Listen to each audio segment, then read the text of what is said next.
Money Management 101 Tips for Student Budgeting.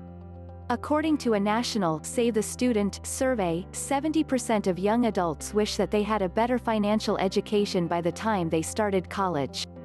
Unfortunately, while you might have learned all about algebra and history at school, the chances are that you didn't get much direction when it comes to how you should be using your money.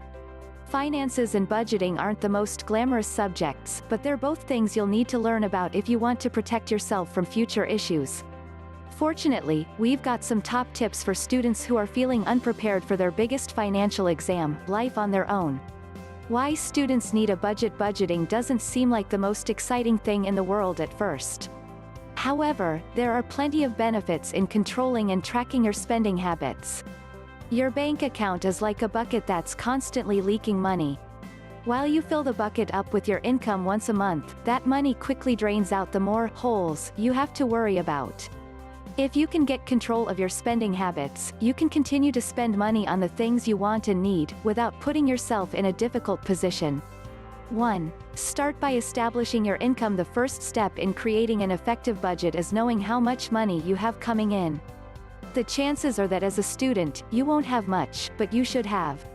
Loans. Make sure that you compare your options to keep interest rates low. Extra money from bursaries, grants, and scholarships. Check all the options in your area. Money from your parents or other people in your family. Income from a part-time job or freelance work. Savings that you collected before going to college. 2. Estimate outgoing expenses. You'd be surprised how many students have no idea where their money is really going. Figuring out where your cash is ending up each month is crucial to your success. You can do this by looking at your bank statement and making a list of previous purchases. Most of the time, you'll be able to split your outgoing expenses into 2 separate categories. The first chunk will be attributed to things that you have to pay for, such as rent for your room, bills like electricity, and food shopping. You should also include course fees and textbooks in these fees. The other category involves all the non-essential things that you spend cash on, like beauty expenses, cinema tickets, eating out with friends, and gym memberships. 3. Create a weekly budget. Once you've got all your incoming and outgoing expenses figured out, you can begin to break things down into a weekly budget. This is the money that you can spend after all the cash for your bills has gone out.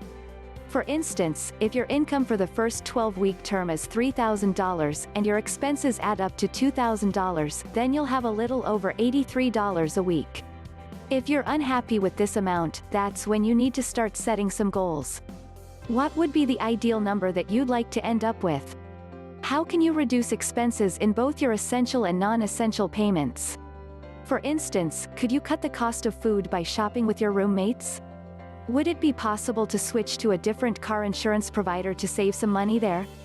4. Don't eliminate all the non-essentials. Although it's tempting to start stripping the non-essentials and luxuries from your budget when you're struggling for cash, you don't want to leave yourself with no room for fun.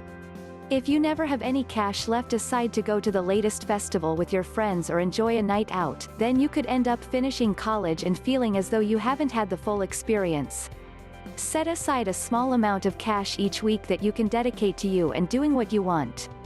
Although it's important to be realistic and smart with your money, you also can't expect yourself to get by having no fun in life. After all, you're a student. Now's the best time to get out there and try new things whenever you can. 5. Practice being thrifty. Finally, if you're used to living at home where you had no bills to pay, the difference in life at college is sure to throw you off a little bit. The good news is that you can practice being thrifty and begin to transform your money habits over time. For instance, every time you shop for something, compare your options online to make sure that you're getting the right price. When you need to buy something that isn't food or clothes, ask yourself whether you can save money by getting it secondhand. Used textbooks can save you a fortune when you're a student.